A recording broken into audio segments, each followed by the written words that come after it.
So I'd like to thank Luke Robinson for coming on the podcast this week. Luke decided to be one of the tremendous coaches this year for the lacrosse team, and he's going to Jacksonville for his own lacrosse in September. So what made you want to help out with this year's lacrosse team?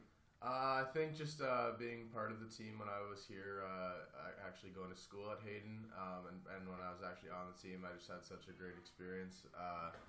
Through the 3 years that I had on the team before I left for a different private school, but just how positive the experience was, and the coaching that was already there made it an easy decision to help give back to the program.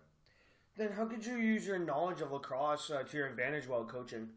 I think because I've played at a higher level of lacrosse than probably a lot of the other competition in the high school level. Just this year, it made what I've learned from the past a bit easier to implement and try and share some of my and just being friends with a lot of the guys that were actually on the team made it very easy to communicate as well.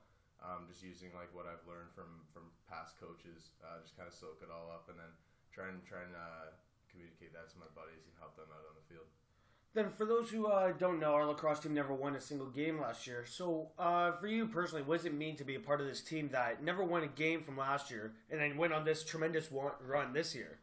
Yeah, it was obviously a great season. I think if you ask a lot of the players, they would say they had a great time. And I think that starts a lot to do with just the attitude the players came every day to practice. A lot of guys a lot of people wouldn't join a team if they heard the team didn't win a game last year. But a lot of these guys who hadn't played before, they came out to practice and they gave it their all. They were attentive when they were listening. They were trying to do the stuff we were asking from them, and that, I think that's why we had a lot of success, is just because we bought in for a lot of teams I don't think would. Then, so how tough is it being a part of another team that fell short, of the gold medal? Yeah, it's tough. Like being a part of the hockey team that lost the the Halton final, and then the lacrosse team as well losing the Halton final. It's tough. Obviously, you want to lose, or you want to win. Sorry, you don't want to lose.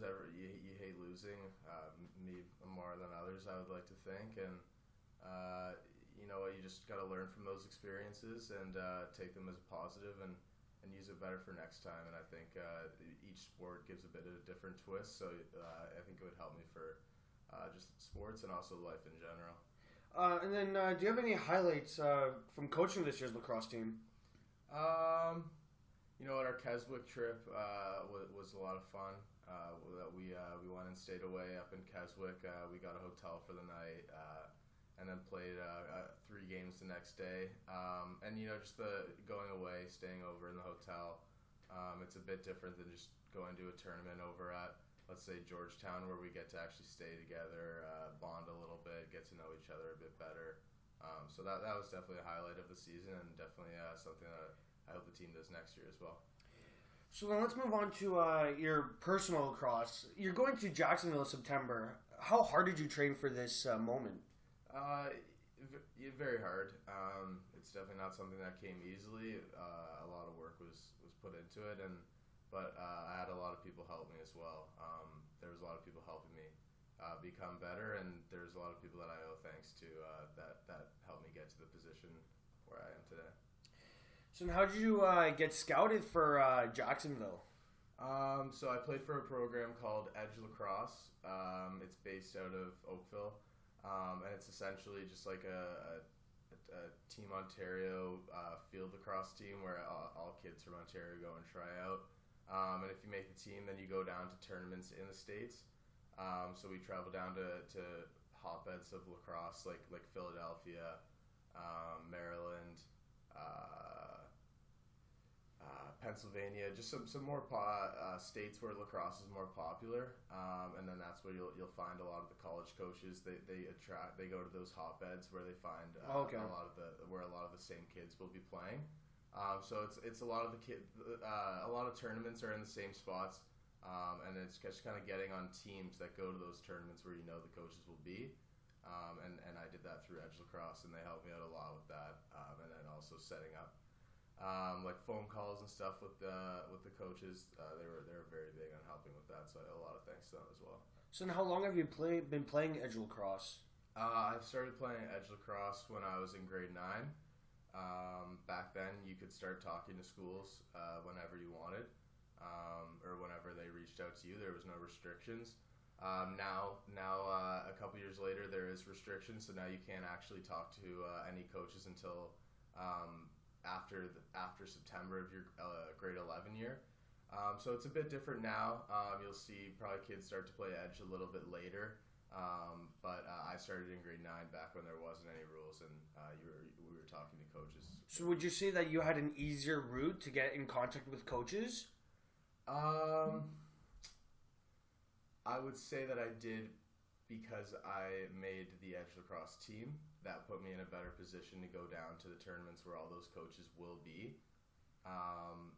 As opposed to if you didn't play edge lacrosse, it would just be tough to be seen by some of these coaches. Not to say that people who don't play edge are not good enough by any means, but it just does make it easier. So, would you say that edge lacrosse is like the top program?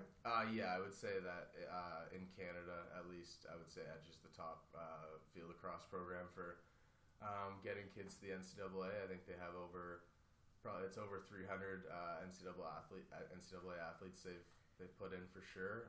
It's probably over that now, but yeah, I would say definitely at least in Canada, we were a very good team as well. So I would argue that.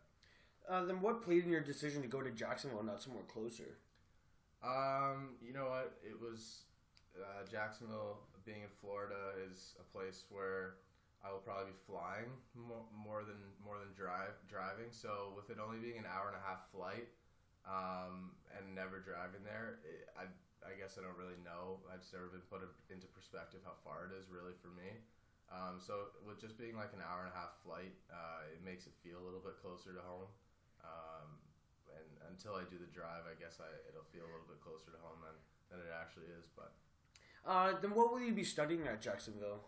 I'm taking business. I got into the Davis College of Business. It's the business school at Jacksonville, so I'll be studying that. Awesome. Well, I'd like to thank Luke Robinson for joining me again on this week's podcast, and we'll see you guys next week.